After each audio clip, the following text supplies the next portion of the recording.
이 이야기는 2001년 경기도에서 일어난 이야기입니다. 김 씨는 경기도에서 새롭게 식당을 개업했습니다. 그의 식당은 엘리베이터가 없는 3층 건물로 손님들은 2층으로 올라가기 위해 난간이 있는 계단을 이용해야 했습니다. 그러던 어느 날 손님들이 2층에서 식사 후 내려오다가 계단에서 넘어지는 사고가 발생했습니다. 손님 중 한 명은 머리를 심하게 다쳐 그 자리에서 사망했습니다. 김 씨는 처음에 손님이 술을 많이 마시고 넘어졌다고 생각해서 사고 이후 바닥에 미끄럼 방지를 설치하고 주의 표시를 해서 손님들에게 전했습니다. 하지만 그 후 김 씨의 식당에서는 다시 계단에서 넘어지는 사고가 여러 번 발생했습니다. 손님 중에는 술을 마신 후 크게 다친 사람도 있었고 술을 마시지 않았는데도 넘어져 다친 사람도 많았습니다. 김 씨는 이상하다고 생각하기 시작했습니다.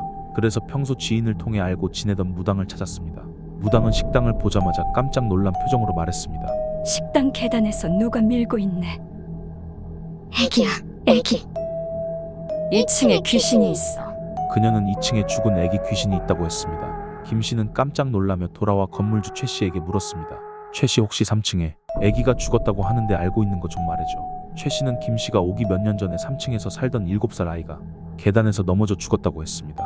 당시 그 집에 살던 사람들은 이사 갔고 최근에 다른 사람이 이사 와서 청소만 했고 아무것도 하지 않았다고 했습니다.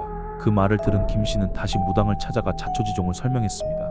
무당은 애기 귀신이 화가 나서 그런다고 했습니다. 아마도 거기 식당이 좋아서 가기 싫거나 자기 물건을 버려 화가 날 수도 있어 붙어 있다고 했습니다. 그러면서 애기가 화나서 계단에서 손님들을 밀었다고 했습니다. 그리고는 아기 귀신을 달래고 한을 풀어주는 의식이 필요하다고 했습니다. 무당은 덧붙였습니다. 그대로 두면 식당 주인의 집안의 자식들이 잘 되지 않을 겁니다.